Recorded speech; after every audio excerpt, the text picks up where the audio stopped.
Bismillahi wa salatu wa salamu ala rasulillah wa ala alihi wa sahbihi wa man wala. Dans les deux épisodes du podcast qui ont précédé, j'ai fait une erreur dans mon introduction en disant wa ala ahlihi wa sahbihi wa man wala. C'est une erreur, c'est wa ala alihi wa sahbihi wa man wala. Encore une preuve que le suivi aveugle en dehors du prophète sallallahu alayhi wa sallam n'a pas lieu d'être. Et si tu remarques que je fais une erreur ou que tu souhaites des précisions concernant un hadith que j'ai pu rapporter, n'hésite pas à me contacter. Barakallahu fik. Even. Aujourd'hui, je voudrais te parler du mois de Ramadan qui approche à grands pas. J'aimerais vraiment qu'on passe un Ramadan ensemble, un Ramadan où on discute de sujets assez profonds et de méditation profitable, bidnillah. Alors, un Ramadan avec Sultana, qu'est-ce que ça donne? Il faut savoir que c'est pas du tout la première fois que je fais ça. En fait, c'est la première fois que je le fais sous forme de podcast. Mais avant ça, il y avait déjà un programme dont je te parlerai à la fin, Inch'Allah. Donc, un Ramadan avec Sultana, c'est un point d'honneur sur la tranquillité. Pas de programme chargé, pas de pression. Tu mets tes écouteurs et tu m'écoutes comme si je te parle au téléphone, ok? Parce que se mettre la pression, ça met aussi beaucoup de stress. Et ça t'empêche de profiter d'une grande ni'ma de Ramadan, qui précède même le mois de Ramadan. C'est un vent. Les savants parlent d'un vent qui accompagne le mois de Ramadan et qui nous met dans de certaines conditions, qui nous met dans un certain apaisement et qui nous fait pressentir le mois de Ramadan. Je me rappelle qu'à une époque, j'étais en Égypte et la fenêtre de la salle où j'étais était ouverte. Et on ne savait pas trop encore c'était quand le mois de Ramadan, on attendait l'annonce de l'Arabie Saoudite, etc. Et là, j'ai senti un vent qui rentrait par la fenêtre avec une chaleur et une... Subhanallah, ce vent, il accompagnait une émotion. Et j'ai écarquillé les yeux comme ça et je me suis dit, oh, c'est demain Ramadan. Et puis j'ai ouvert mon téléphone, parce que je n'étais pas sur mon téléphone, je ne me rappelle plus exactement ce que j'étais en train de faire, mais j'ouvre mon téléphone et je regarde et je me dis, oh, c'est vraiment demain. Je vois l'annonce de l'Arabie Saoudite et je me dis, j'ai senti le vent. En fait, on ne peut nier que le Ramadan vient avec une certaine aura. Le Ramadan vient avec un certain mood. Non? Et subhanallah, ce mood est une miséricorde d'Allah subhanahu wa ta'ala. Il est surtout très important. Parce qu'on sait que l'être humain rattache des souvenirs ou des perceptions à ses émotions. Donc quand le Ramadan rentre, ça te rappelle systématiquement les précédents Ramadan que tu as eus et comment tu étais à ce moment-là, où est-ce que tu l'as vécu, etc. Je ne sais pas si tu remarques, mais on jeûne à plusieurs occasions dans l'année. Ashura, les jeûnes du lundi, jeudi, Arafat, etc. Mais aucun de ces jeûnes-là nous met dans le même mood que Ramadan. Aucun de ces jeûnes-là nous procure les mêmes sensations. Donc comme je disais, ce vent-là, cette aura autour de Ramadan, c'est une rahma. Parce que ça peut te permettre de faire une chose vraiment essentielle pour toi. C'est la rétrospection. Comme l'année dernière, je veux que tu te prépares pour le Ramadan. Et j'insiste sur une chose, se connaître mieux. Et ce n'est possible que par l'introspection. Alors oui, une introspection en général, ça peut t'aider à connaître mieux tes défauts pour les travailler, etc. Mais le point sur lequel j'aimerais attirer ton attention, c'est plutôt le fait de se connaître mieux et connaître ses qualités cette fois-ci. Connaître tes avantages pour cibler tes adorations. Je t'explique. Par sa grâce, Allah subhanahu wa ta'ala a fait que les adorations sont multiples et variées. Donc, en général, on a toute une adoration dans laquelle on se sent plus ou moins à l'aise. Par exemple, toi, il se peut que donner pour toi, c'est pas un problème. T'as pas forcément de problème avec le don. C'est une chose que tu aimes bien faire. Il y en a d'autres, passer du temps avec leurs parents, c'est même c'est un grand plaisir pour elles. Alors que je sais que pour certaines sœurs en thérapie, c'est limite un fardeau. Il y en a certaines, c'est la prière. Elles adorent ça. Il y en a d'autres pour qui c'est très difficile. Non? Donc on a toutes des adorations qu'on aime faire et des adorations qui sont un peu plus difficiles pour nous. Et comme je disais, Allah par sa grâce subhanahu wa ta'ala a fait que les adorations sont quand même assez multiples. Donc tu trouveras forcément une adoration dans laquelle tu te sens plus ou moins à l'aise. Et c'est ce que je te demande de faire pour Ramadan. Donc Ramadan, Shahrul Qur'an. C'est le mois sur lequel on se focalise le plus sur le Coran. Même les savants du hadith ou les savants d'autres sciences se focalisaient sur le Coran à ce moment-là. C'est le mois durant lequel le Coran a été révélé. Ainsi que les autres livres saints d'ailleurs. Et c'est pareil pour le Coran. Autour du Coran, il y a pas mal d'adorations que tu peux faire, comme la méditation, l'enseignement, le tafsir, l'apprentissage, la révision, la récitation. En plus, à l'époque, quand on parle de qira'atul Qur'an, On ne parle pas forcément de mushaf parce qu'à l'époque des sahaba et du prophète sallallahu alayhi wa sallam, le mushaf n'existait pas encore. Je ne sais pas si tu connais le mot mushaf, mais en fait, c'est le format livre. Ça n'existait pas encore. Donc la qira'a faisait plutôt référence au fait de réciter ce que tu as appris. De lire avec le cœur, mais pas avec les yeux, par exemple. Non. Et là, j'aimerais attirer ton attention sur une chose.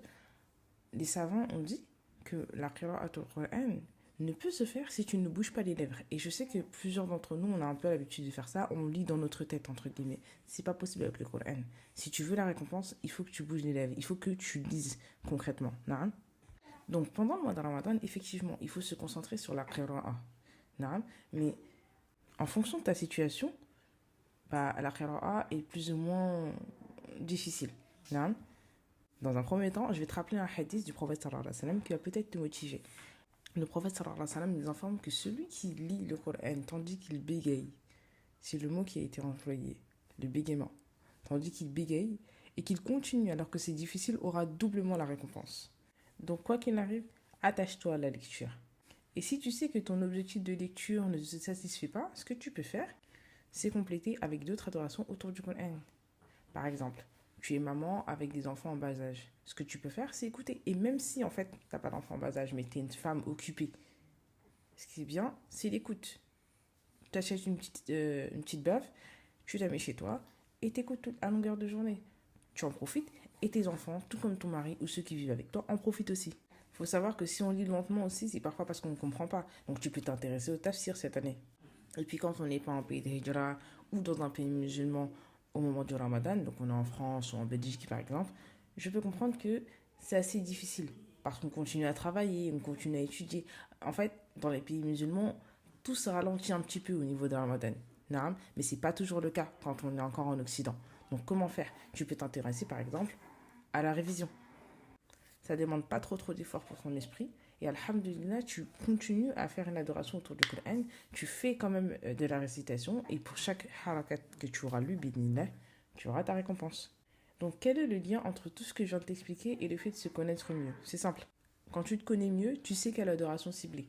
Comme là, je viens de te dire qu'une personne qui est maman avec plusieurs enfants, elle peut écouter. Une sœur qui travaille encore beaucoup pendant le mois de Ramadan, elle peut se concentrer sur les sourates qu'elle a déjà apprises, etc. Et l'avantage avec le fait de choisir des adorations qui te conviennent fait que ton âme ne va pas sentir tout de suite l'effort.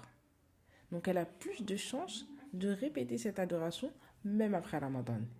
Et c'est là tout l'objectif de Ramadan.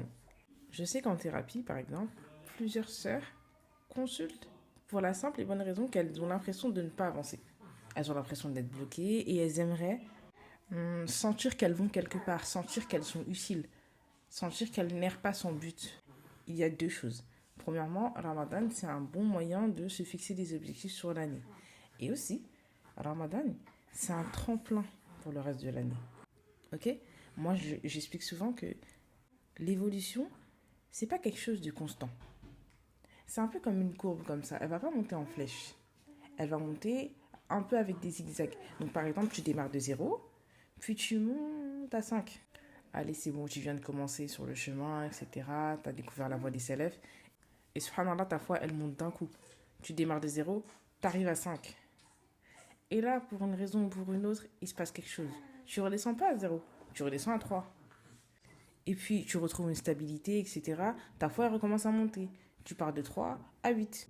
Et là, il y a un petit moment où tu tombes malade ou quoi, tu redescends un peu. Donc, de 8 à 6. Et donc, tu continues à évoluer comme ça, de manière constante. Donc, tu progresses toujours, mais avec des hauts et des bas. Sans jamais redescendre tout en bas. C'est ça qu'il faut comprendre. Il faut avoir de la patience avec soi-même. Il faut avoir de la patience avec son âme. Elle ne va pas y arriver tout de suite, mais elle y arrive. Et Shaitan, il a cette patience-là, en face. Il sait que c'est pas tout de suite, mais à force, il va réussir à te mener à ta perte. Non? Donc, toi, en face, tu dois avoir la même patience avec toi-même. La même patience avec cette âme. Pas lui mettre la pression. Au contraire, relâcher tout ça. Trouver des adorations qui la confortent et travailler à fond dessus. Attention, tu ne fais pas ça tout le long de l'année. Si tu sais que tu as du mal avec une adoration en particulier, c'est justement ça que tu dois travailler. Mais pour Ramadan, je t'invite à faire différemment, Inch'Allah. Car quand tu n'as pas 36 000 choses sur lesquelles travailler, mais que ton travail est ciblé, alhamdulillah, tu progresses bien. Et surtout, quand ton âme se complaît dans quelque chose, elle va chercher à le répéter, même si c'est une adoration. Donc cette année, si tu as trouvé l'adoration dans laquelle ton âme se complaît le plus, surtout au niveau du Coran, tu as littéralement tout gagné, Inch'Allah. Et rappelle-toi que les œuvres les plus aimées d'Allah subhanahu wa ta'ala sont les plus constantes. C'est sur ça qu'il faut travailler cette année, Inch'Allah. Donc Ramadan, c'est un nouveau point de départ pour toi. Ramadan, c'est ton tremplin cette année. Un tremplin pour donner la meilleure version de toi. Un tremplin qui va peut-être te ramener au Jannah, Inch'Allah. Et la preuve de ce que je t'explique, c'est cette petite histoire. C'est un hadith rapporté par Talha ibn Abidillah, anhu, qui explique que deux hommes sont venus voir le prophète sallallahu alayhi wa sallam. L'un d'entre eux était plus ascète que l'autre, c'est-à-dire qu'il faisait plus d'efforts dans la religion. Les deux sont entrés dans le combat fils sabilillah. L'un d'entre eux, donc le plus ascète, est décédé. Donc il est mort en martyr. Quant à l'autre, il a vécu une année de plus suite à cela. Puis il est décédé aussi. Un jour, Talha fait un rêve où il voit les deux hommes. Et parmi les deux hommes, le moins ascète des deux est entré au paradis en premier. Et ça l'a beaucoup étonné. Quand il a expliqué son rêve à d'autres compagnons, ça les a étonnés aussi. Et le prophète sallallahu alayhi wa sallam leur a dit « Qu'est-ce qui vous étonne dans cela ?» Ils dirent donc le fait que le premier d'entre eux était plus mujahid, plus à fond dans la religion, mais qu'il est rentré au paradis après le second. Et le prophète sallallahu alayhi wa sallam les interrogea. N'a-t-il pas vécu une année de plus après cela? Les compagnons répondirent sans aucun doute. Le prophète sallallahu alayhi wa sallam poursuivit. Puis Ramadan est rentré et il a jeûné? Les compagnons répondirent sans aucun doute. Puis il a pris telle et telle prosternation durant l'année? Les compagnons répondirent sans aucun doute. Le prophète sallallahu alayhi wa sallam conclut. Alors entre les deux, donc entre le premier qui est entré et le second, il y a la distance entre le ciel et la terre, en termes de niveau fil Jannah. Est-ce que tu te rends compte? Est-ce que tu te rends compte de cette chance que tu as de jeûner le mois de Ramadan? Le mois de Ramadan et sa récompense sont inconnus. Seul Allah subhanahu wa ta'ala connaît sa récompense. Mais ce hadith reste quand même une belle motivation. Alors cette année, tu n'as pas prévu de programme pour le mois de Ramadan.